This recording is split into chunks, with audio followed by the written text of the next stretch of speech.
Do you want to ask the question again? What do students need today that they do not get in regular school? Oh Lord, where can I begin?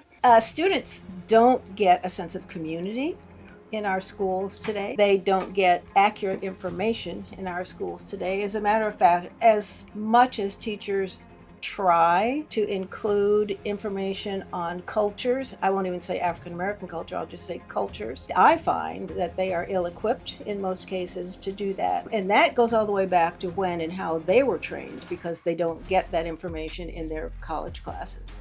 So, absent a community, absent accurate information, and absent, in many cases, a strong family dynamic, which suggests that this information is important, more important, for example, than sports or music, then our students tend to flounder. What would you say?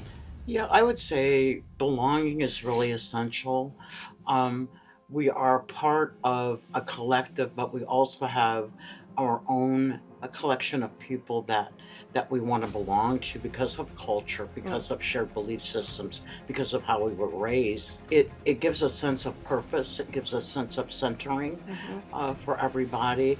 And it has people walk differently in their life when they have that sense of who they are. And that is about belonging. I belong to this group, but I also acknowledge that I belong to many groups. Mhm. Community has been lacking in the school system. I experience that every day. The other thing I'm thinking of in terms of what students don't get is encouragement to stretch themselves academically. And I don't think that has changed since I was teaching a long time ago, but I used to have to encourage students to take courses that they didn't think they belonged in, advanced courses, Yeah. AP courses. Yeah. They didn't. I would ask them, "Why aren't you in AP whatever?" And they would say, "That's not for me." When I walk in, I'm the only black face in the room, and when certain kinds of conversations are taking place, all eyes look at me if the subject has to do with minorities or cultures. And so students often feel ostracized, and they feel ostracized even though those people who are in charge of classes and communities in the building don't recognize that students feel ostracized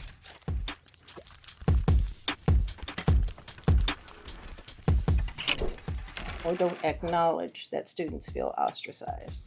There are lots of opportunities for staff to play the blame game, for lack of a better phrase, to say, well, I did such and such, and I don't know why the kid didn't do such and such, and so it's not my fault, kind of thing. But that happens a lot. And so I think that whether or not that's the next question you're going to ask, that's the reason that we need an Academy SPS, so that students can have a sense of community, so that they can see that they are worthy of taking classes that will stretch them and that other people respect, and that they have a sense of belonging. That's what we try to encourage and enforce in our programs. My name is Betty Daniels, and my connection to the Academy is I do another component of the Academy called Critical Conversations.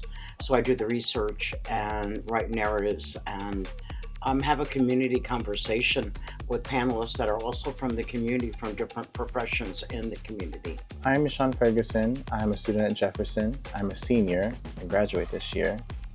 Um, the Academy found me actually when I was a sophomore, and I never heard of the Academy up until that point. And I was very hesitant about joining it because, well, my knowledge of things like the Academy within this area was very little. And I went for it, kind of went for it. And since joining the Academy, I've found a family, and I'm able to embody that through who I am. Like, I'm just supported in ways that I wasn't before. I actually remember the first time I saw Dr. White actually at the student assembly in the auditorium at Jefferson. And she says, who's talking while I'm talking? Because if you know me, you would not be talking while I'm talking. And I said to myself, I was like, I like this woman. I don't know what it is, but I like this woman. So after that day, I thought about it to myself and I said, I'm going to join the academy. And I even spoke to my uncle Jermaine, who is a alumni of Tuskegee University. I spoke to him and I asked him if he knew of it. And he said, yeah, I heard of it. I would have known that, I would have thought that you would have known of the academy, knowing that you're from Cedar Rapids. Well, that's certainly not the case. And I'm just happy that I found that the academy found me, Yeah. and that we have merged together, because I wouldn't be sitting before history itself. And yeah, Dr. White is a remarkable woman, in my eyes, a mentor. And she's very empowering, in my opinion. I think that when we think of the purpose of the academy, we have to think of what has happened to Black people before public education system and after, and while we have students in the educational system now. But most importantly, understand the mission of the academy. How can we get students to understand their history, know who they are, and embody it, and be comfortable with it? So I say all that to say that Dr. White is a woman that has understood the assignment, as people would say in modern time. But Dr. White is a mentor and a person that means a lot to me. And I'm just happy to experience and be in the presence of her. Yes, I'm Dr. Ruth White, and I am the founder and executive director of the Academy for Scholastic and Personal Success. And I say the whole name because the whole name means exactly what the programs do. Academy means school, scholastic means learning, and learning suggests success. If you look at the absence of learning, you're not so likely to be successful. But if you learn, then the idea of success is greater for you. I started this program back in 1989 and have found that the necessity for its continuance has not gone away. I was very naive and thought that, in a couple of years, everything would be fine and I would just be able to say, everybody knows what they need to know, and so we don't need this program anymore. But over the years, given what has happened societally, in addition to what has happened in terms of education, the need has just gotten greater, in my estimation, just gotten greater. So I've stuck with it over these many, many years, and I'm happy that a student like YaShaun has acknowledged the importance of the program. You said something that caught my attention when you talked about how you came into the academy. You said the academy found you, which is good. But you also said that you were reluctant. You didn't know, and so therefore you were hesitant.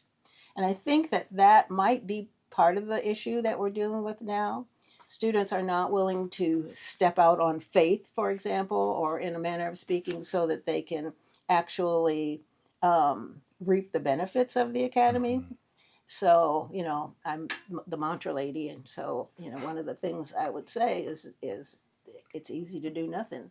Mm-hmm. And, so a lot of students, I think, are more comfortable doing nothing than doing what the academy would require of them. So that's who I am. That's what the program is. And it becomes challenging also is that students aren't always encouraged to be curious about themselves. Mm-hmm. And often Black students can go into a classroom and not feel invited, mm-hmm. And engaged, because the newer generation of students who are coming in have many different thoughts about how life is and the things that they are grappling with, not only inside of the community that they live in, but just inside of their own household as well. There Mhm. has to be a place also where sometimes teachers are not equipped to address the curiosity of an African American student either, because they are limited in their understanding. Mhm. And so you have this continued process of doing rote learning without anything to really attach yourself to really feel a certain type of belonging again. Mhm. And then to really, the academy gives an opportunity to learn things we're not aware of. I Mhm. myself, Mhm. at this stage of my life, I am continuing to learn. And the invitation I received from Dr. White was just an incredibly wonderful gift that keeps giving to me. Mhm. And the fact that the Academy and Dr. White, at her leadership too, she sees something in people that needs to be addressed, especially in students, even in adults. And that's a wonderful asset for the community because we are um, a necessity. Mhm. Mhm. And our history is very relevant Mhm. because we have given so much to not only our local community, but the nation. So, Mhm. And yeah. it's, yes, very relevant, but it's relevant and not acknowledged as it Right. should be. Mhm. Yeah. And every day we have people that walk out of their house and that go into buildings and etc. that they work and live in, um, not knowing who they are, who their people were, and the potential they may have. Mhm. And that's disheartening.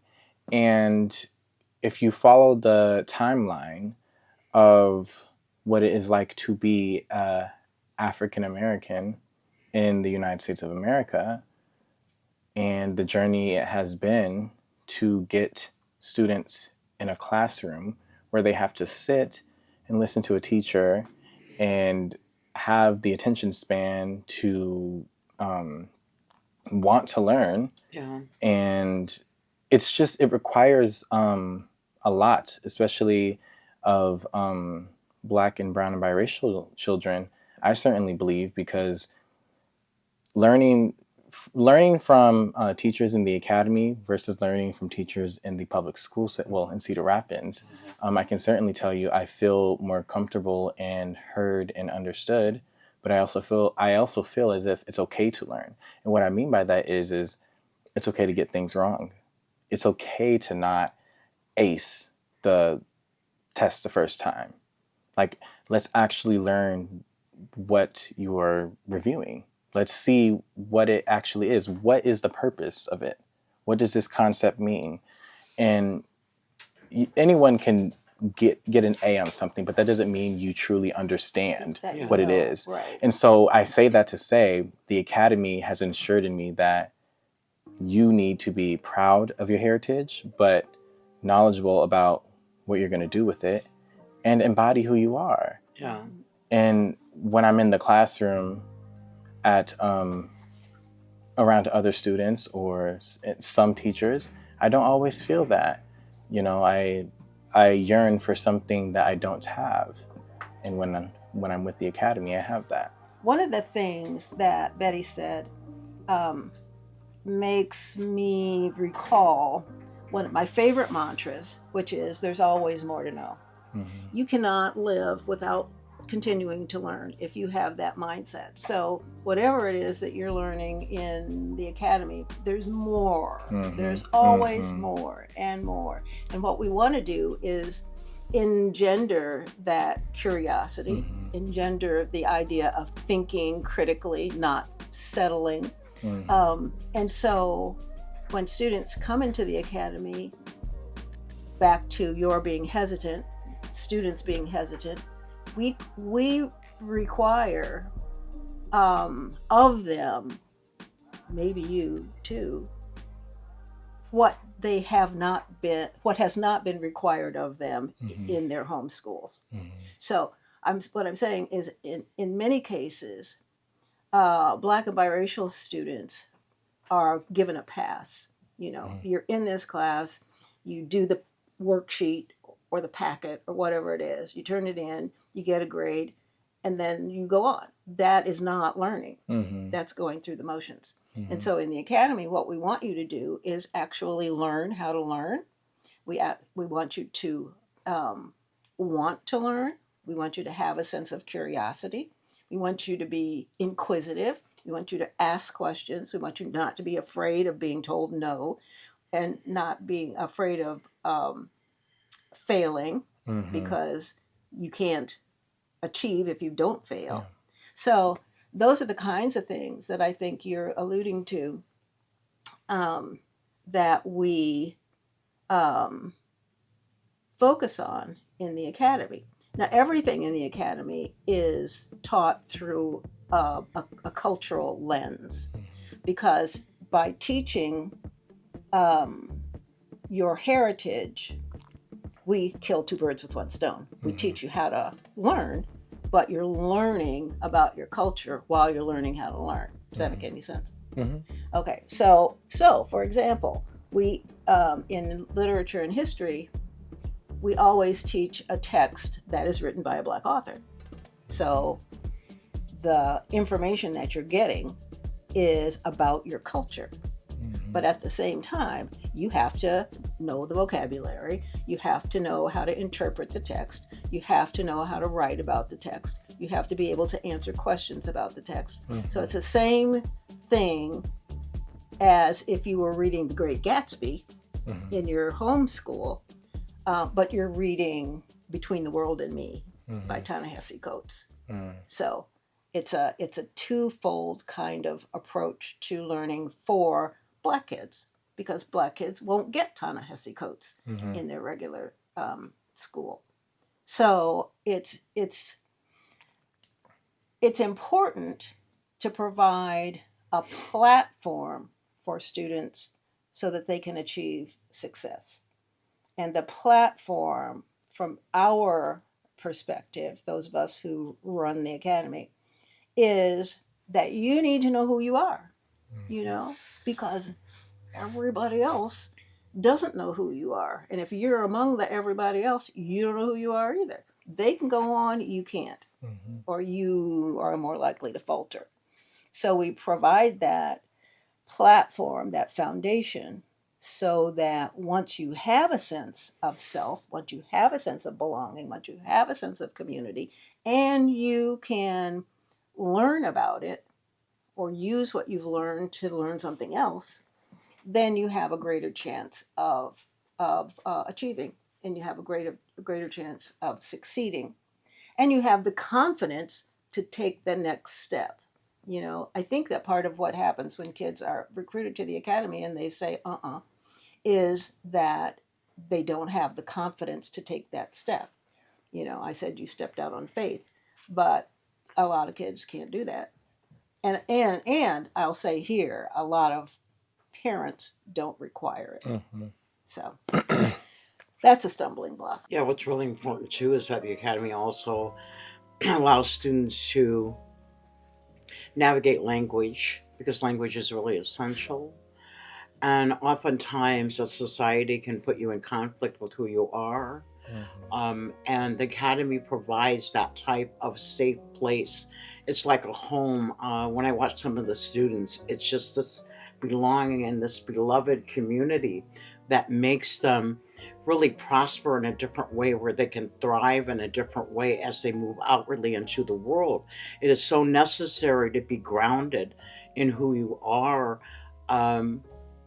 Again, when I come in contact, with the academy, is that it's really important to have someone that will enter your life and see something in you that you often may not be able to see in yourself, and to really celebrate that with you.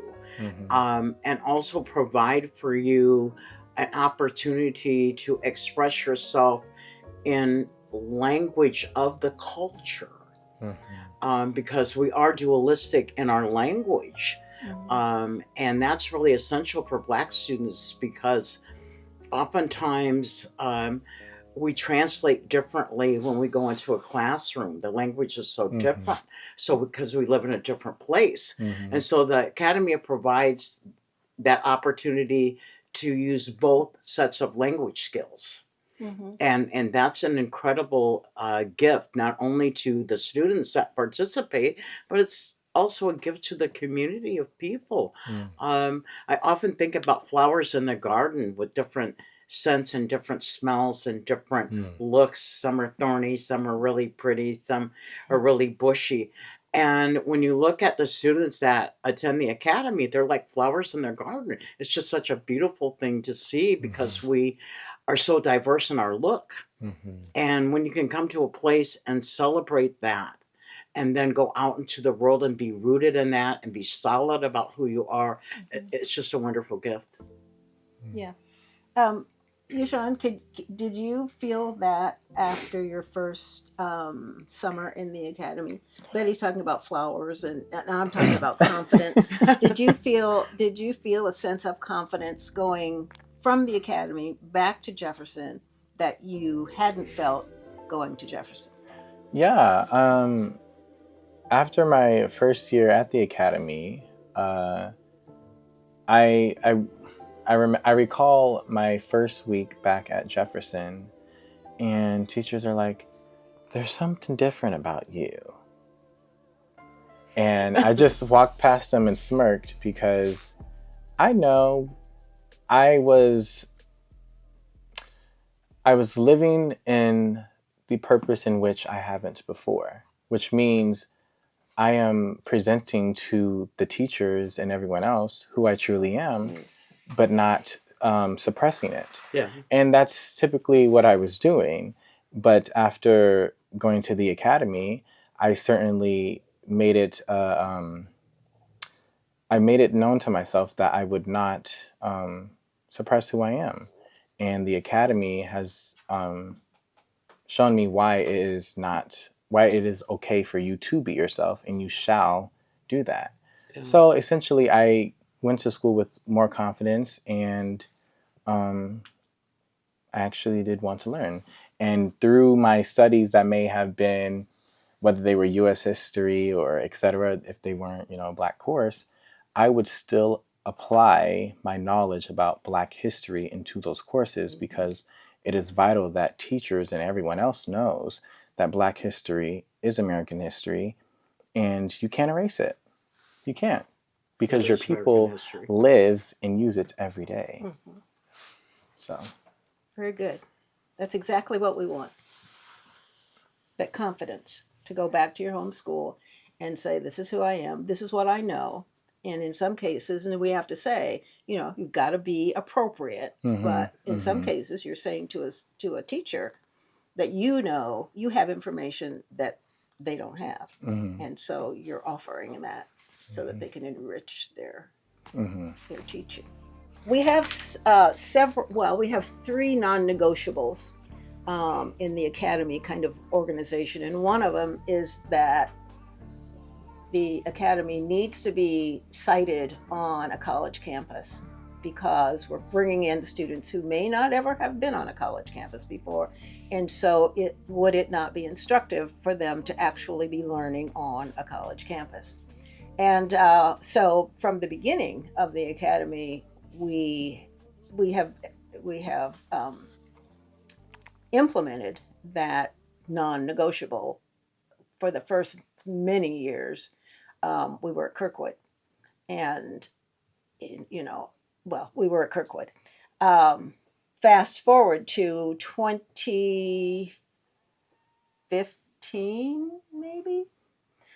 The president of Mount Mercy University asked me to be on the board of trustees, and yada yada yada. How come? Why? I don't get it.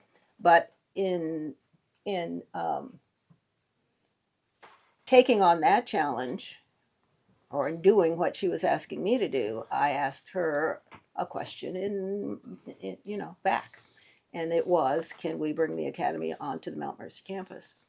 And the answer was yes. And so we have been there since 2015, which is coming on to 11 years. And we are eternally grateful to Mount Mercy for opening their spaces to us We have, in essence, the run of the third floor of Basil Hall in the summertime, so that we have college classroom space. Um, and we have the opportunity to tour the campus. We have the opportunity to interact with anybody on campus who is of color, and also the president, who is not of color, but he's a significant personality. So that's how we got on the Mount Mercy campus. And, it's my fervent hope that that relationship, which has really been a positive one, will continue to be so.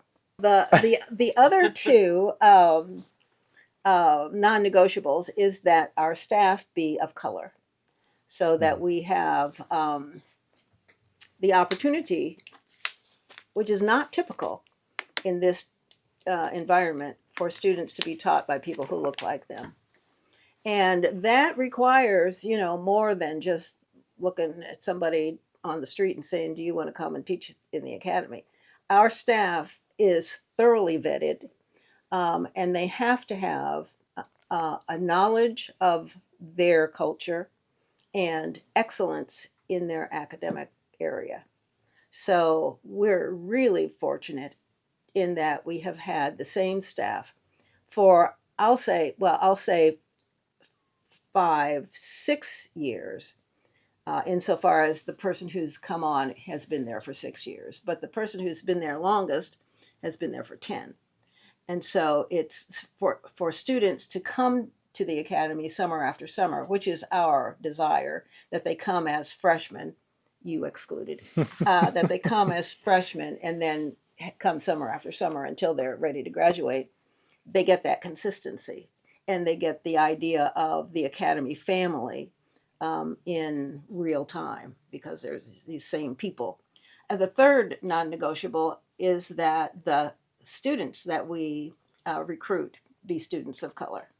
And we used to say Black, brown, and biracial because it's nice and alliterative, but we ran into a little problem because there are lots of brown people who are not African American or not of African ancestry.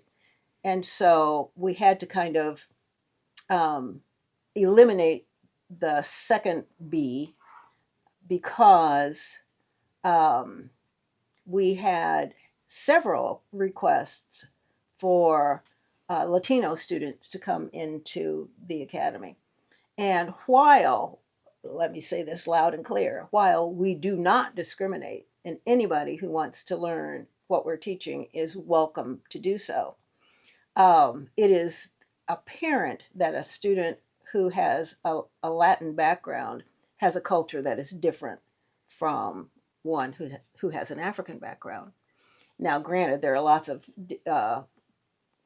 mixing of cultures, but generally speaking, if a student is a Latino, he has a different background, and B, he's closer to that background than African American students are to their ancestry. So I said, why don't you all do your own? And we can certainly give you the implements that have worked in our program. We'll work alongside you, but I think it would be important for you to grow your own program. While I reiterate, if you're interested in African American culture, you're welcome in ours. So, college campus, Black staff, Black or biracial staff, and Black or biracial students. Those are the three non-negotiables. We have worked well with Mount Mercy University. The politics of the day notwithstanding, those politics have impacted Mount Mercy, as a private university, just as they have impacted any other nonprofit that has DEI implication. So when I asked whether or not we would be able to continue our relationship, I was fortunate. It was fortunate that the president of Mount Mercy said yeah. Now I will say, and you can cut this out if you want, that the president of Mount Mercy is totally in our camp, being the head of everything. There are others who are in different positions who are not in our camp and who have made their disconcert with our um, continued presence in the summertime known. As YaShaun said, when you recall that I said, "Don't talk while I'm talking." If you know me, you know that there are certain things that I stand for and certain things that I will not stand for. And trying to intimidate me in terms of what the president has uh, has signed off on is one of those things that I won't stand for. So while I do uh, find myself conflicted because I have a presence, and people tell me about my presence. Some of them are afraid of me because of my presence, but I feel as though I have a certain um, standard to uphold. So I didn't call the person out of their name when they said something to me that was offensive. I just moved right on as the class act that I am supposed to be, so that that objection kind of fell flat for the person who was objecting. So back to the point, the question that you asked, we have been fortunate to have a very positive relationship with Mount Mercy in spite of the politics. I will say this too, maybe parenthetically. The university did have a program, a DEI program. They were not allowed to continue that program. So instead of discontinuing it, as have many people who found themselves in that same situation, they just changed the name so that what you hear when you see the Office for the Common Good is DEI work, not under the DEI name. And that's one thing that we want to teach young people. You don't buckle just because things don't go your way. You don't say, "I'm going to take my ball and go home."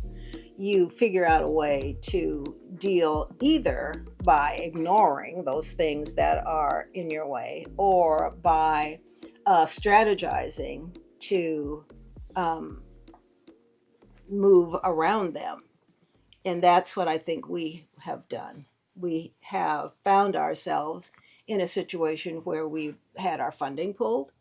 We've found ourselves in a situation where we've had our access to students blocked. And so, my my first response, and I'm still angry. Let's not, minimize it. I'm very angry. But my first response was, okay, fine. We'll figure out a way to go around that. And so we did, in essence, make up that funding shortfall before Christmas of before the end of 2025. Yeah. That doesn't mean we still don't need funding. Don't get me wrong. We still do need funding, but it was like, okay, you're taking this from us, and it's like slapping you on the back of the hand and saying, "Oh, you can't do what you said you were going to do. We don't want you in our space." And we said, okay, fine. We'll go to another space. We'll do it differently. We won't stop doing it, however, because we know that the need is there. And so the fact that others who I believe also know that the need is there, and that's why they're pulling things from us, can't have that as a success. We will fight against that. The idea of recruiting students without access to students in the classroom is a little bit of a different story, insofar as YaShaun said, he met us when we went to Jefferson and had a group of students that we talked to in the little theater. We can't do that anymore. And so the idea of having access to students one-on-one presents a different challenge. We are bound and determined, however, not only to have back the students that we had in the program last summer, who are expected to return, by the way, but also to augment that number with rising freshmen, ideally, because then they can have 3 full years of the academy. There's always more to know. You can't learn all of it in 6 weeks. Mm-hmm. And then other students as well, sophomores and juniors, and even seniors on occasion. So that's our challenge at the moment. We're going into churches. We're accessing individuals. We're looking at people who are not Black and saying, do you know any Black kids who might want to come into the academy? And we're making content so that we can be on social media, which has always been a weak spot for us. And we're so happy to have that strengthened now. It's very true. People who don't read look at social media. So it's an extremely important addition to our strategy to get kids. So we are going to church tomorrow. Yes, we are. And we're going to be talking about, the need for young people to join the academy. And I'm very close to saying, if you don't send your kids to this program, you're just handing the powers that are what they want. They want to erase us. You're keeping your kids home. Well, you're just helping them erase us. Mm-hmm. So you really need to think about it from a more political perspective, and ask yourself what your children can gain from going to the academy, as opposed to what they will gain by going to football camp, for example, Mm-hmm. or what they won't gain if they stay home or if they work at Hy-Vee. The balance is, it seems to me, is clear. That the fact that it's out of balance if parents who have the opportunity to take advantage of this program don't do it. So I have to pull myself back because I will go on a rant. And I don't think that would serve our purposes. Over the years, the academy began with the summer program. So we were 6 weeks on a college campus. Then we decided that if we were working with high school kids, maybe it would be advantageous for us to start working with students earlier and just kind of send them to the academy. Plus, it would constitute a kind of a safety net for students. So we decided to start an elementary school program, which is called the Academy Expansion. Students can start at 3rd grade, go through 5th, then graduate from 5th grade, get a shirt, and then move into the middle school program, which is called AAAP, African American Awareness Program. And that which my sisters are a part of. Sorry, which your Doctor. sisters are a part of. And yes. yours shall be too. Okay. But go on. And so that. And then students would go to the Academy SPS, right? So here's what happened in the Academy SPS high school program. You can probably co-sign this, but we would have students engaged, and then they would go home and they would talk to their parents about what they had learned, or what questions had come up, or what kind of disputes and discussions we would have. And their parents would kind of say humana humana. Parents would not know. So I really thought it would be a good idea to have a program that reached into the community so that we could educate community members, not necessarily just students' parents, but certainly those people included.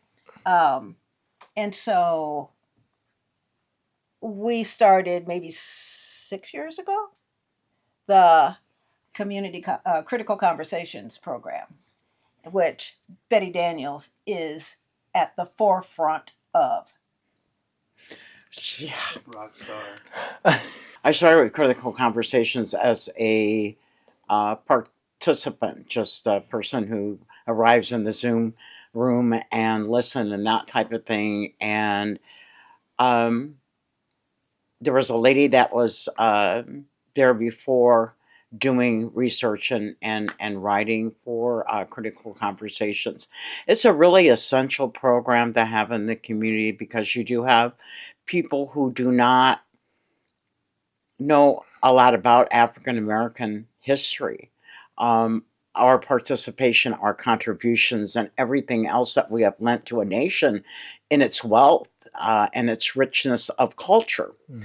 So, in critical conversations, one participant sent me an email that said that he felt very safe, that he felt it was a place where he could come to be, especially experiencing what we are experiencing currently now in the politics of the nation. And that is really good to hear. We choose a lot of different topics. We've covered the Harlem Renaissance, we've covered the 60s children, wonderful authors and writers, James Baldwin, Toni Morrison, Sonia Sanchez, just a lot of information that people just do not have, as well as making sure that they understand the transition of African American culture as we move forward from our beginning until now. All of those writers and painters and artists and musicians who are storytellers of our story. And that's really essential because in public schools, we don't often get that type of information. A lot of things missing unless you're going to go to college and take African American studies. Then you're going to learn more and more and more. And they've just cut that out. Absolutely. They have just cut that out. Absolutely. So what you do is you give a community information to have them entertain and even consider and then learn and know not all that was written about African Americans is true. So the narrative changes when you've got African Americans coming to the community and saying, we want to share these things with you. We want to help you understand that we are a part of this community and what we have given to this community. One of the things I keep coming back to, and Dr. White knows this as well, is this word called beloved. A beloved community. A beloved community is a community that also is going to teach its community of the things that they are not familiar with, to really help them celebrate who not only we are, but to celebrate the fact that they're in the room with us, to really learn, to really embrace in a different way. Again, when you've got narratives and media that has given a lot of bad information, stereotypes, stigmas, etc., and so forth about a group of individuals who has made a great contribution to the nation. We are one of the most duplicated cultures in the world. The way we dress, the way we talk, the way we dance, the way we speak, just the natural rhythm of who we are. Critical Conversations is a wonderful place because we now have made really wonderful friendships with the community that doesn't look like us either, which is very helpful. We cover a lot of material. Our recent one was African American women and that conversation. And those are not had in a more intimate way. And so we had women on the panel who shared their concerns, like women's concerns about their children and the movement inside of a society that is not very friendly to them.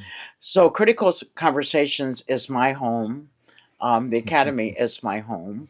And those who participate, the participants are also now a part of my beloved community. So it's been wonderful. I'm learning so much of the things that I did not know either. And it just gives me great joy. It just gives me a lot of joy. Being in the Academy, I have connected and been around and learned from a variety of individuals, whether that be students, teachers, guest speakers, etc. But, I've had a profound impact There are a lot of individuals that have had a profound impact upon me, but Chanel Thomas, who some of you may know of, she's a very authentic soul, and it's very rich. It's very rich, and going into the classroom setting and being able to write in the journal after reviewing a prompt and actually feeling something and being able to take away something from that, and then going to present that in front of a group of students who you don't even know that well. It's a very effective way of connecting and getting to meet people. Well, Miss Thomas is a teacher at the Academy because I am a student. Not like that, but no, I am a student, and I met her that way. And I know that she's a counselor and et cetera at Wash, but my connection with her has been personalized in that way. And What does she teach? well, she teaches literature and history. Okay. And yeah, I've had amazing takeaways and read amazing books being in those classes, and connected with a lot of students that I never would have connected with before. I mean, when I'm meeting kids from Lenmar and Wash and Kennedy, I'm like, oh, who are you? What are you about? You know, we're just rubbing fingers, talking, like, you know, tell me more about you. It's something that you don't see typically, especially in this area. I will certainly say, and to cover the academy, what the Academy has provided to me, in Cedar Rapids, I'll see a Black person. You may not say hi to them all the time. They may not say hi to you, you know. There's a lost connection there, I feel. But when the Academy has given students like me the access to travel to Atlanta or St. Louis or many other places, I see how interaction with other Black people has altered, and it's impactful because, you know, when you're so used to a certain environment and you've been around an environment for so long, you start to pick up upon it and you become it, and you start to produce it to others. And that is also why I have made it my mission to apply to HBCUs, and I would have never done so if it wasn't for the Academy. So that's kind of covering why, a part of the reason why it's important to join the Academy also, I believe. You know, you get to connect and learn more about your people and go out of state, you know. The Academy family? Exactly. Beloved community? Yeah, exactly that. Well, interesting that you should mention travel, YaShaun, because part of the Academy program that I think makes it unique is that students who, and this is one of the many phrases that I should trademark, students who exceed to the Academy expectations are invited to travel. And we travel to places where students can see African American culture in positive reflection. Another phrase that I should trademark. But we go to places as close as Chicago and St. Louis, and as distant as New Orleans and Washington, D.C., and Atlanta, for the purpose of showing students, letting students experience in real time what we have been talking about for the 6 weeks. We travel by bus, and all of the experiences that students have on those trips are lessons. Everything is a lesson.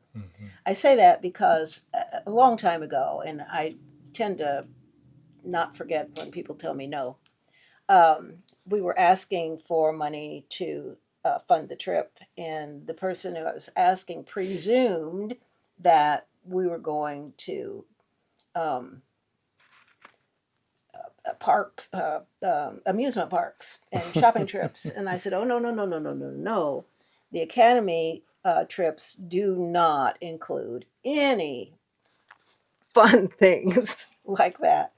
But we have fun learning about our culture. So we go to museums, we go to plays put on by Black theater companies, we go to Black restaurants, we eat soul food, and we do those things as a group.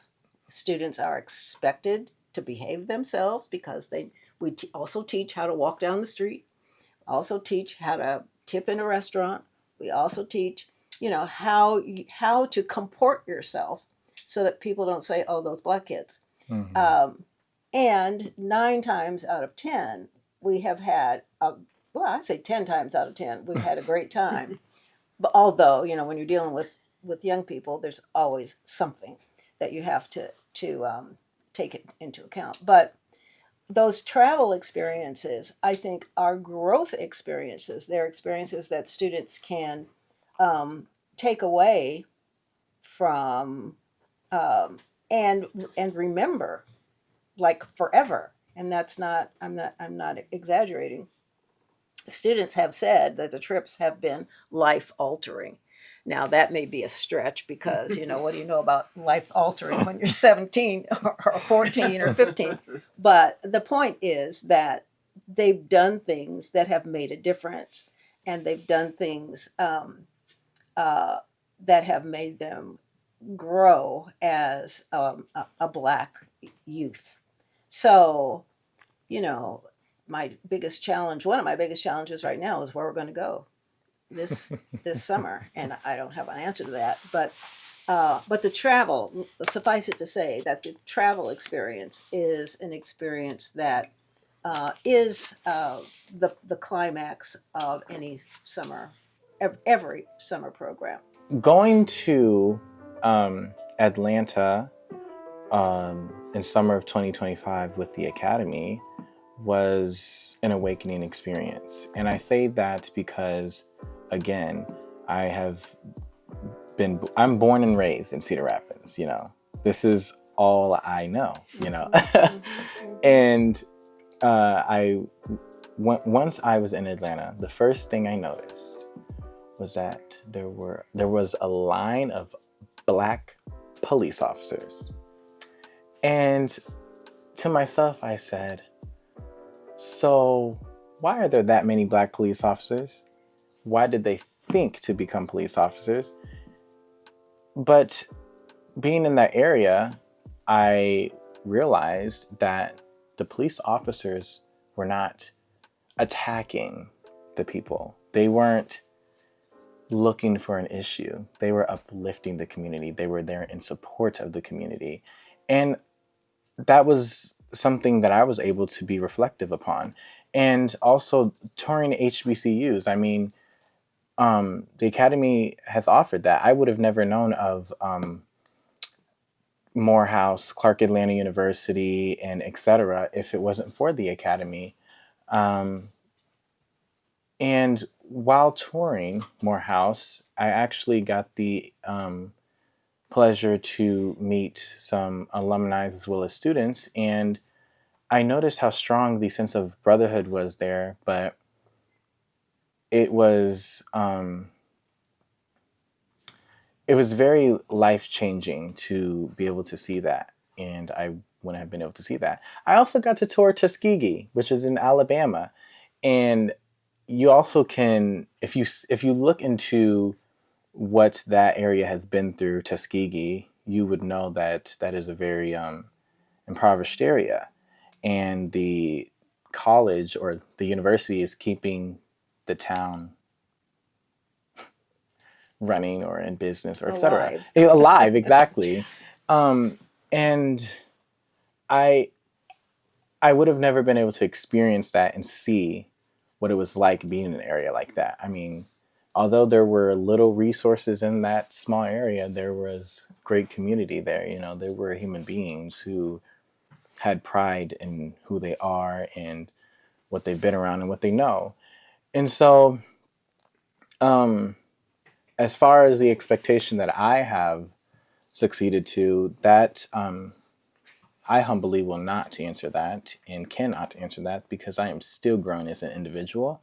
But I would leave that to individuals that have, well, an individual that has experienced me as a student and who I am in general. Dr. White. So I have a question for you. So, did you feel exhilarated? You know, you're coming from Iowa, you're going into all of this blackness because that's exactly what it is: culture, rich food, rich artwork, etc., and so forth. So, upon your return, so I'd like to know if it exhilarated you. And upon your return, did you look at this community through a different set of lenses, which is helping you make the choice of possibly where you're going to attend school, and then how having that trip this summer or last summer, how did it, when you went back in the school system, how did that affect you? Well, consulting with the fact that I am a senior in high school, as a rising senior at the time, I was able to compare what I have and what I don't have, what I'm grateful for and what I'm not grateful for, what I want and what I do want, what do I want to settle for, essentially.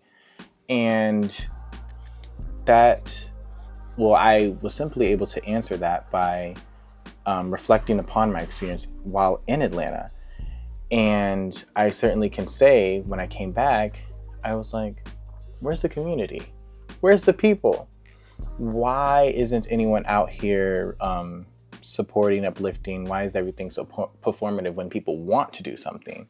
And why is it that people struggle to want to do good for the people? Yeah. And so I knew that I wanted to be surrounded. I want to be surrounded by individuals that would do that. And that is why I have chosen to attend a HBCU and apply to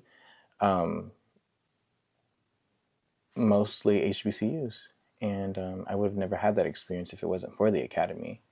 So my mind was completely made up after coming back and being reflective of everything. You know, it's interesting that you refer to noticing Black policemen when you first got to Atlanta, because way back in the day when we first started traveling with young people, we go to Atlanta most often because I have family there. Well, I mean, it's helpful. When what can we see that's not on Google? Yeah. You know, that kind of thing. That what the students said is, I was Miss White then, I was not Dr. White. Miss White, look, there's Black policemen. Literally, they said, look, there are Black policemen. And they said, look, there's somebody Black at the hotel. Because those are not experiences that they saw in the same way. I mean, and this is like a double-edged sword. I mean, you're seeing the same thing, but why are you seeing the same thing? Yeah. You know, 35 years later. That's what stood out to them. People that they saw in an environment like that Atlanta offers, as opposed to what they knew back in Cedar Rapids. And the idea of a Black policeman, I mean, Black policemen are still law enforcement, you know, no two ways about that. But you have an affinity when you see a Black person in uniform that you don't have when you see a white person in uniform. And that's, you know, that's just the way it is. And so it's very interesting to me that it's like time out of time that I was telling Betty about a student that we had, again, back in the day, who had seen Morehouse for the first time and went to Morehouse, you know. And so the idea of having your world expand in a way that allows you, again, to take a step out on faith and broaden your horizons. I think that's why we're in business, if you want to call the Academy a business, to have young people realize that there is more to know, another one of my mantras, I guess I said that already, that there is more to know, that there's more to life, that there are more things to see and experience than you know just being in Cedar Rapids. And, you know, if Cedar Rapids schools were as excellent as they were when I first got here, that would still be true. It would still be Cedar Rapids, Mhm. you know, 97% white. And so you don't get the experience that you get if you go to a city that's 97% black. I Mhm. mean, that's just the way it is. So the idea of you in 19 or 20, whatever it was, 2025, um, experiencing Morehouse and knowing that that's what you wanted to do, that an HBCU was what you wanted for yourself, that's astounding to me. That really does kind of um, co-sign what we're in business for. Now, a lot of kids say, "Oh yeah, I want to do an HBCU," but that's all they do. You know, they say, "I want to go to HBCU," and then they end up going to Iowa State. Mhm. You know, and not that there's anything wrong with Iowa State, but you understand my point. Yeah. And so that we always try to go to HBCUs wherever we go. You know, Washington D.C. HBCU, Howard. We went to Howard. Um, you know, New Orleans. We went to Dillard and Xavier. And so kids get the opportunity to see that people who look like them do learn and learn at high levels at educational institutions that are founded by people who look like them, Mhm. which is, I think, that's a lesson in and of itself. So, to exceed to the expectations in order to get on the bus, well, you did, obviously, since you got on the bus, but there were students who did not. And so at the 3 week mark, when we have our parent student conferences, we have a pretty good idea of who's doing the work. And I should say at this stage of the conversation that rigor is one of the um, watchwords of the academy experience. So we're not playing. You know, we want you to learn how to learn. And so therefore we have to expect you to do, you know, hard things. And so students who come regularly, students who come on time, I'm not sure if you were one of those, Most students, days. students who do their assignments well, do their assignments in a timely manner, ask questions if they have questions on whatever it is they're being asked to do, get along with the other students in the room. Uh, those are students who those are the expectations. That's what we expect students to do. Now, why would we expect students to come on time? Well, I'm sure that you could tell me that there are many students in your school that don't come to school regularly and don't come to school on time. And so the idea of doing that is a lesson. You know, it's something that strengthens you. And if somebody's not making you come to school on time, then shame on them. But we do. And then we also, like I said, have that what I call midterm or halftime um, conversation with parents and say, okay, this kid is doing well in this area. This kid is not doing well in this area. How are you as the parent supporting this young person? And this is what we have coming up. And if he is on task, then this is where we're going to go. And if he's not on task, then we'll have to ask him to wait until the next summer. So that's what we do. And those are the kinds of things those, I guess, those are expectations. To me, they're basic. To me, they shouldn't even be specified, Mhm. but they are, and they do need to be specified. And so that's what we want students to understand. And we tell students and parents that at the parent orientation, which we have before class even starts. We tell students that again when we first start with class, and we tell parents and students that again at the parent student conference. And then by the time of where at the closing ceremony, it's a done deal. So either Mm-hmm. you're getting on the bus or you're not. So lucky you. Interestingly enough, excuse me, the three of us were together day before yesterday. Yeah. And at the end of it, we went to a political fundraiser for Zach Walls. And of course, I want to always take kids to see these things because how many Black people were there? I want you to know. 2, 4, 5. Anyway, we were there. And so at the end of it, Betty was driving. YaShaun's car was in my driveway. And so at the end, we came back to my house and we were sitting in the car. And I want you to know, we talked for another hour about stuff like what you're asking us to. We call those debriefs Yeah. in the academy. Yeah, we So- did all the. So what you're asking is not unfamiliar. No. Yeah, one of the things too, growing up in Iowa, I'm a native of Iowa as well. And my parents were Southerners. They migrated here. And one of the things that they were really clear about is that the Black church was the foundation for the earlier Black community in Cedar Rapids, Iowa. And there was a sense of, again, community. Where you had barbershops, beauty shops, you had all restaurants, all sorts of different businesses inside of the Black community.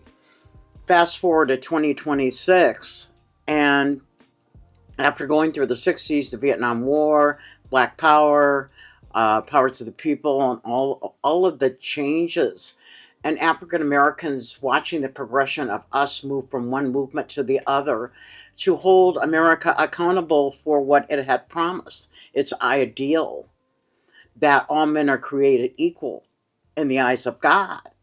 And one of the things that you learn along the way is how to, especially growing up in Cedar Rapids, Iowa, you do learn how to navigate in a white space, because actually Iowa is one of those places that African Americans do come very close proximity, closer than most. Like, Atlanta would be a good place to start. Dallas is another. Houston is another.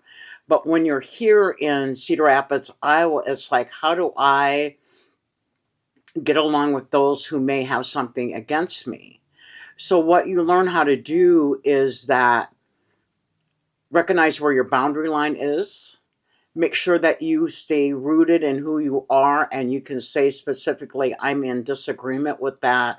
So I'm going to encourage you to read this material, and then maybe we can have a conversation and maybe we can't. Where we currently are in this society right now, you have even those outside of Black culture who haven't even received the education they were required to receive. So they too got left out in the cold. And to come to 2026 and now discover that the reverse has happened to them, and for Black people to say, we're real familiar with what's going on. And it's really not until Amanda Good and the Predit gentleman gets killed that there's an acknowledge for the greater society of America is like, oh my God, nobody's exempt here. Because now it comes to, money and economics. Let me Go right interrupt you for ahead. just 1 second. No, I want you to talk because I remember, and I've said this many times since it happened, which was last year, Critical Conversations.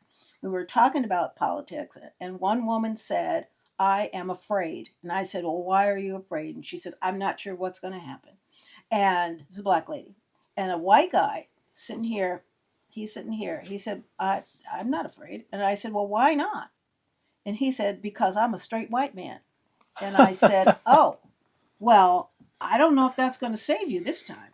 And then fast forward to whenever it was in Minneapolis, 2 white people, 1 straight, were killed. And I've thought often about, I think all the time about that man and whether or not he feels safe, like he was so pompous to say at Critical Conversations last year. And the other thing I wanted to say to you, Betty, is would you share with us the why of no? Let me start that over again. Part of the reason, maybe the whole reason, that you and people who were growing up with you were able to have a sense of belonging, have a sense of who you are, go to barbershops and beauty salons and that kind of thing, is because you had a neighborhood, in a community. Yeah. Can you talk about when that was torn apart? Do you know when the highway came through here and where it came through? Because that's universal. It happens in every urban area. It happened in Des Moines, in fact. Mm-hmm. Urban renewal Mm-hmm. comes in. So in Cedar Rapids, Iowa, what happens is Oak Hill, where I currently live in my parents' old home, it was a thriving neighborhood. It had groups from Lebanon, so Lebanese. We also had Germans and Czechs and et cetera and so forth, and a very large Black community. So one of the things I discovered is that we were either east of the river or south of the railroad tracks. That's just how it works historically. So urban renewal comes in because there was a part of Cedar Rapids, especially the Oak Hill, Blacks in Oak Hill could not cross Mount Vernon Road to get to 19th Street to live over in what is now known as Wellington Heights. And so urban renewal comes in and it's authorized and it says, oh, now you can move across Mount Vernon Road over into 19th Street. And what it does, it replaces these old, beautiful historical houses. Viola Gibson, who was a woman who helped start the NAACP here, and they did the picket against Beaver Park. Her house was there, and the church that she pastored was there. Because I'm a family member of Viola Gibson.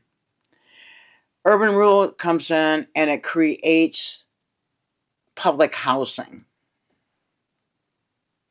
So urban renewal for me was when it says renewal, it says I'm going to restore. Renewal says I'm going to restore.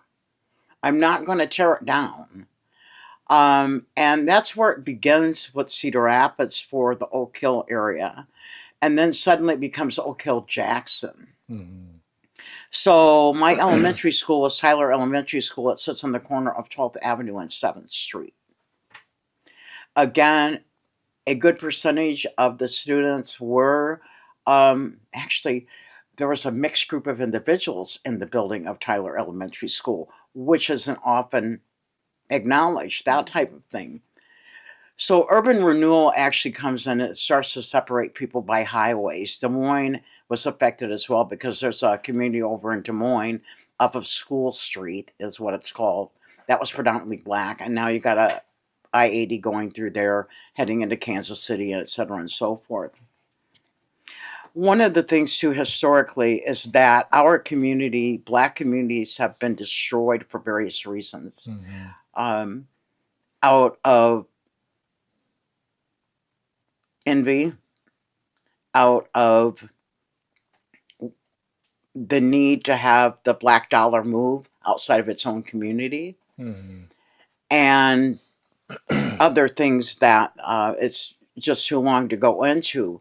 But I think what happens in 2026 too is that we as African Americans, we've already been down this road. Mm-hmm.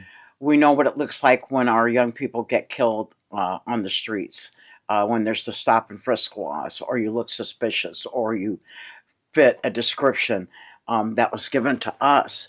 It's not until Renee Good and Predit get killed by ICE agents that suddenly it becomes, and there's an appearance that it suddenly becomes very important because now we've got Black or white folks being killed by Mm-hmm. Unauthorized police officers assigned by the current administration. What's really essential too is you have interviews that are occurring to how whites feel about what's going on, and some whites agree that, Black folks should stay out of some of this simply because we would be at greater danger. Because again, most of the narratives that have been written about us as Black folks is that Black males are criminal and Black women are currently or always the victim or this and that. So we're at these intersections that Kimberly Crenshaw talks about. Intersections where we're either going to cross over or we're going to collide. And it looks like we haven't quite collided, but we have other groups that are colliding with the system they didn't think that was going to affect them economically, gender-wise, religiously, everything rolled into one. We even have more older groups of individuals hitting the streets too, because they do understand the terms that are being assigned. And it's just a very interesting thing to watch because the 60s kids protested about the Vietnam War. You have 4 students get killed on Kent State. You have the Black Power movement with the Black Panthers who start up a children's program to feed kids, and it's duplicated by the government. But they're killed. And yeah, But they're killed. it's true. So you have all of these things that are going on, but you have people that are missing information historically about the country that it lives in. How can you be a citizen that is informed and vote correctly if you can't consider and understand what has come before your arrival? It's really essential. You can't reconcile something you will not acknowledge. And so now America is space to acknowledge white America specifically. And it's not about condemning white folks. It's about understanding a system that was devised under an identification of race, which is according to the hue of one's skin. And we're all human beings. So how do you help undo this, change the narrative?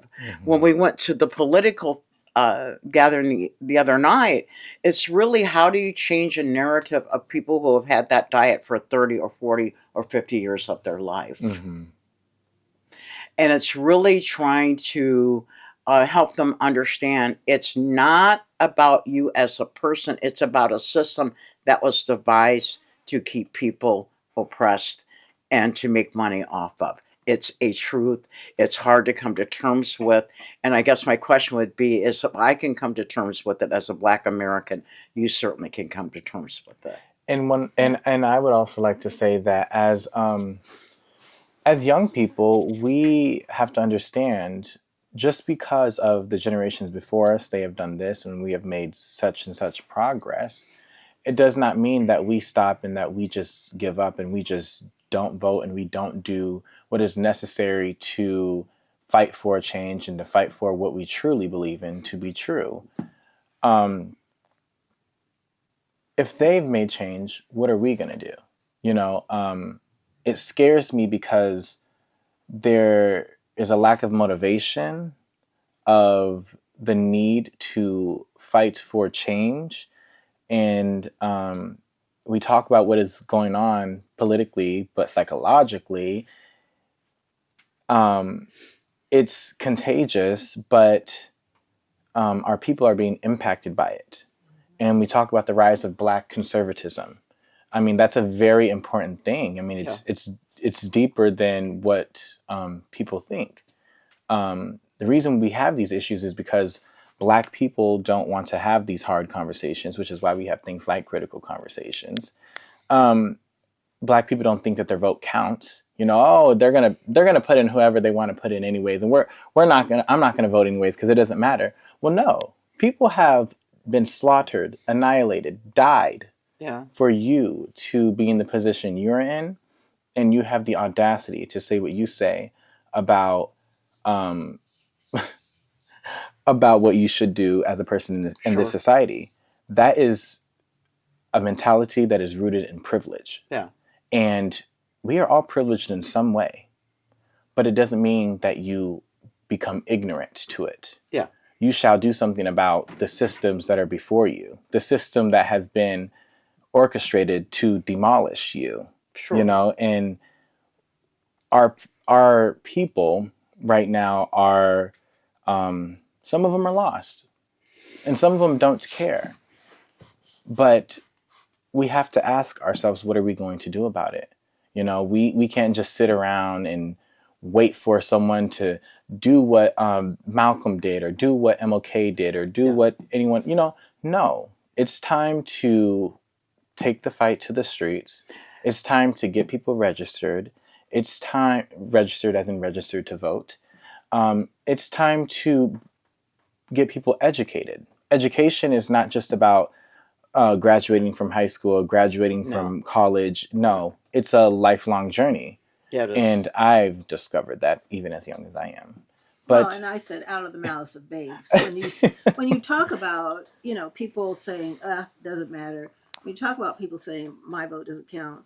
When you talk about people saying, they're going to do whatever they want. Mhm. That's the giving up. Mhm. That's the giving up mentality. And for you to see that as an 18-year-old, and people who are in generations beyond you, Mhm. I mean, 30, 40, 50, 60, 70, having the attitude that you just described, that's criminal.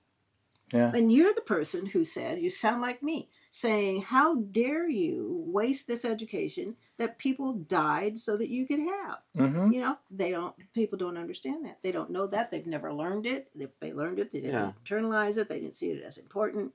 And that's where we are. Mhm. It's not everybody who Mhm. says my vote doesn't count, Mhm. but it's enough to make you sit up and take notice. Yeah. I say, had we taken seriously the situation that was before us at the last election, we might not be in this situation now. So that's what Derek Bell talks about in critical thinking. You have to be able to really, which is why the academy is really important. You cannot go into a gunfight with a knife. It's very important for you to understand the pattern of behavior that continues to reproduce itself in lots of different ways, lots of different levels. So when you think about Jim Crow changes his costume every 10 to 15, 20 years. Yep. When you understand learning through the academy, it's understanding of it, the history of Black culture. And it's really to make sure that people, you have to be very clear about that. Martin Luther King said, afraid I have led my people into a burning house. And there's lots of different ways to take a look at that. The other part of that too is that to assume that I don't know who Leo Tolstoy is to make because of what I look like or my attitude, is to make an assumption about something you don't know about me. Again, if you understand systems and the patterns that continue to be there, and they are there in lots of different writings. And Kimberly Crenshaw saw them as well. Bell Hooks, when she writes, and she writes in a different idiom, she knows it as well. The patterns are there. How do you operate, and how do you come to terms with the system, with its symbolism? Because then you have the ISIS papers that people should most read as well. And because there's a lot of symbolism on the money. We're just not educated to the breadth of where we should, because if we were, maybe, hopefully, we would do really differently with one another. Well, and I would love to refer to a mantra that Dr. White has given to me. Nothing beats a failure but a try. And that is truly true. That was my mother.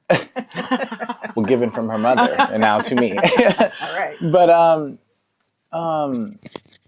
we have to think about what is happening. And I find it interesting not surprising, but interesting that there are people in this world, in this country, that say, I can't believe I voted for that.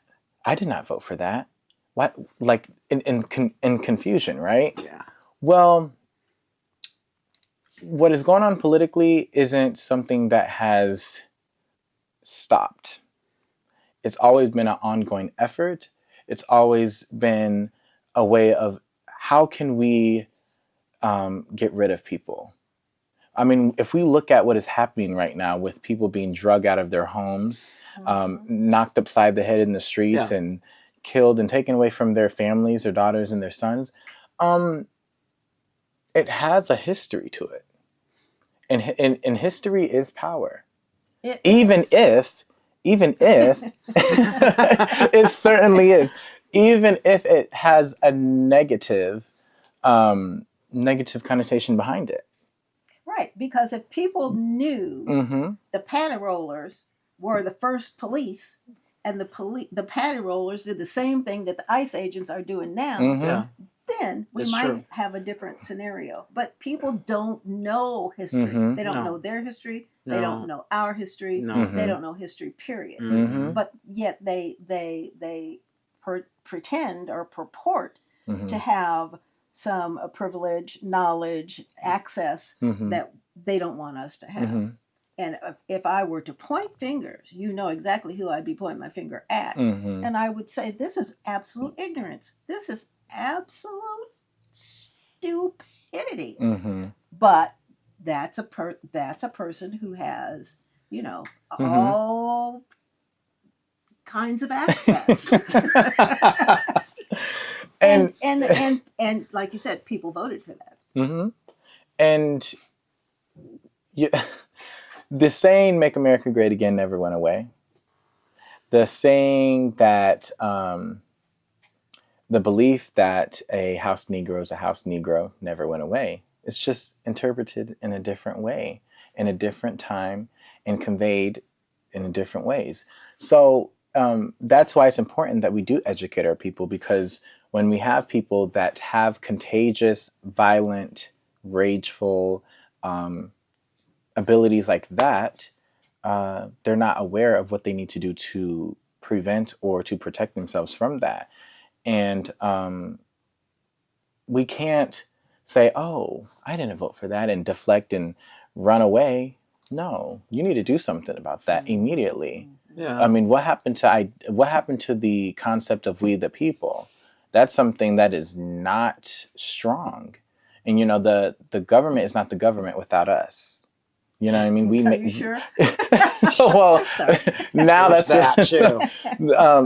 But yeah, and that's how it's supposed to be. That's not how it is. And if that's not how it is, then are we truly living under the principles that have been given to us? Right. And we aren't. And, you know, as you mentioned, Toni Morrison, Malcolm, MLK earlier, I think we should mention James Baldwin too.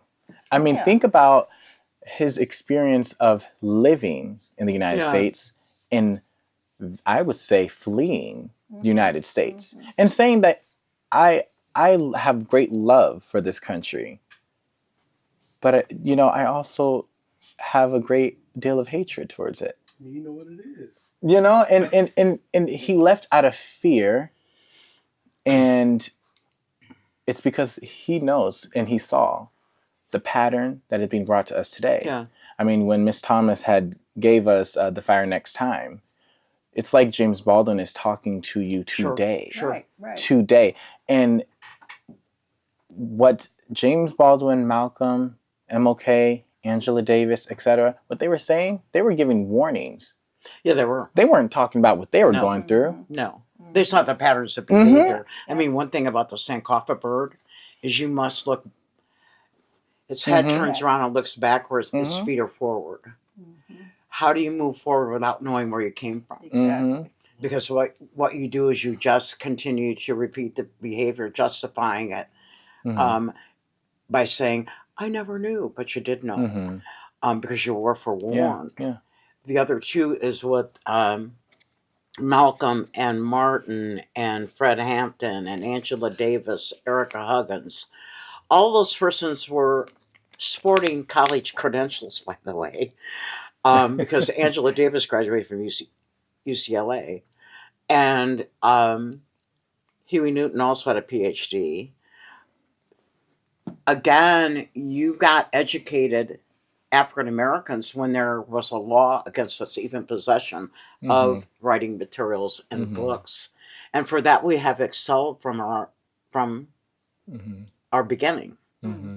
And I think the greatest fear is that, this is really interesting to me, is that it's kind of like kindergarten. You learn how to share in kindergarten. At least that's what you're supposed to do. And people fail kindergarten. A bunch of people have failed kindergarten. There's a notion that, if I share, I'm going to be left out. I won't have anything, but that's not true. And the other thing, too, to confine it to the United States is not true either, because everybody outside of the United States has also participated in where we are standing right now in history. And to quickly cover the idea of what ICE agents are doing, look at geographically where they are going to attack people. Look at it. Look at the areas, look at the population, look at the voting records. That's about erasing people. People don't know what terms like gerrymandering are. We won't even start on that. But that is a small element of what you can do politically, but also what you can do socially to rip people away. Gerrymandering is a political tactic. Absolutely. And the ICE agents are being used as a social way we can take people away. And I say, when they're killing white people, when they're killing black people, and they're not, in this whole term of illegal immigrants, first of all, how is anyone illegal on land that you didn't build, in land that is stolen? And to correct anyone that says anyone is illegal, you would be insulting your own ancestors. Yes, but people don't think that way. No. They are looking right in front of them. They don't have any they don't have any perspective. They don't have any sense of history. Coming back to the Academy, we have 3 mantras, and I'm going to forget one. One is, you can't know where you're going unless you know where you've been. Other one is, it takes a village to raise a child. And the third one is, I forgot. But but it's like, if we don't educate ourselves or one another, then we will continue to be victimized. Yes. You've got people who are talking about gerrymandering, using that term. It used to be you did it, but you didn't say what you were doing. Now it's like gerrymandering. We're going to fix it so that that our candidate can be elected. And somebody says, might be on The View, which I like, certain parties, if they can't get what they want by legal means, they cheat. That's what gerrymandering is. It's just cheating, Yeah. So you have these flagrant violations of the rules, the rule of law, the rules of society. We're just not going to abide by those anymore. And I'm going to say it out loud. And if you don't like it, then I'll take you next. The silent covenants and restrictive covenants. Yes. People don't understand that the back door has always been, we were designated for the back door, but then you have people come through the back door to do the stuff they shouldn't be doing. Well, and so it's kind of like, And another thing double that message. I think is very important to say is that when we talk about organizations like the Academy, yes, the root is education in a classroom and being able to flourish in that academic setting. But if you go out into the world after you're done with your educational career, how are you going to be able to, first of all, present yourself, stand up for yourself and others? And how are you going to be able to have some type of discernment? How are you going to be able to understand what is going on that is beyond you? You know, if you're not educated, you won't know. An example would be Nick Cannon saying, well, Democrats are the slave party, or the party of the slaves. Well, of course, someone that didn't do the history would say that. You know, if you know what happened to the political parties with the party switch, you would know what the old terms of what the Southern Democrats were called, what they represented, what they were for. You know, anyone, that is something that was projected to you, and you're just projecting it because you didn't read. You didn't go and see. No, that's the truth. You didn't read and go and see what is actually important, what is rich, and what is meaningful. So now you have an audience, you know, and when you have an audience, you can talk. You know, oh, I got people under my wing. So since you have people under your wing, you think that you can say any and everything. And you have children that watch social media more than any group in this country. Sure. And then they're seeing these things. They hear it. They don't read books. They don't look into dictionaries. They don't look into things like this. So they're just going to hear what Nick Cannon is saying and be like, smart guy. That must be true. Well, if Democrats are the party of the slaves, let's vote Republican this election. Like, you know, people don't understand. Don't listen to what people say. Do your own research and think for yourself. That's why critical conversations is something you need to go to, so you can understand what people that think differently are saying, and people that actually read things are saying. But you need to do it for yourself, not because someone else did it. Yeah. And most are slaveholders that were presidents of the country anyway. So and we're talking about economics again. And I think people don't understand a system that was based on economics. And it enslaved people behind it. So when you have people who will say to you, well, what about this society? Well, that's a whole other conversation. We're talking about the chattel slavery. And we're talking about various groups outside of the United States that participated in that. Under religious perspective as well, I think it's very hard for people to have to come to terms with that because indoctrination of the myths that were created for people to believe in. Those things that were unrealistic, by the way, because that's not in real time, that's in fantasy. And that's not good, because it doesn't allow us to get along with one another, because money is made, which is, it's hard to even have to fathom this, but a lot of money has been made off of dividing people in wars. Oh my goodness. And what happens is... And don't lose your train of thought, but wars is more than in a foreign standpoint. So wars can not only be in terms of dropping bombs on people, but warring, W.B. Du Bois, warring ideals instead of an individual internally, having its own internal strife about what has been created for them. For sure. It becomes very challenging, a double consciousness that one has to live with on a daily basis. And now that, you know, Du Bois's words now can be set down inside of white culture. Now you've got warring ideals. What does that mean for you? What does that look like for you? To wrap up the podcast, I would like to give you 3 things that you may want to do. That's to attend critical conversation. The second is to make sure that if you don't know, please go and read and find someone that can help you navigate that information. And support your children, which is really important, because the new generation does not want to continue down this road. Well, the first thing that I hope that you do, if you haven't done, is click the link that is given to you below the video. And also, get someone registered for the Academy, or sign up yourself. Or go over it with a group. I don't care. Do it. Second, research the Academy. Research its mission.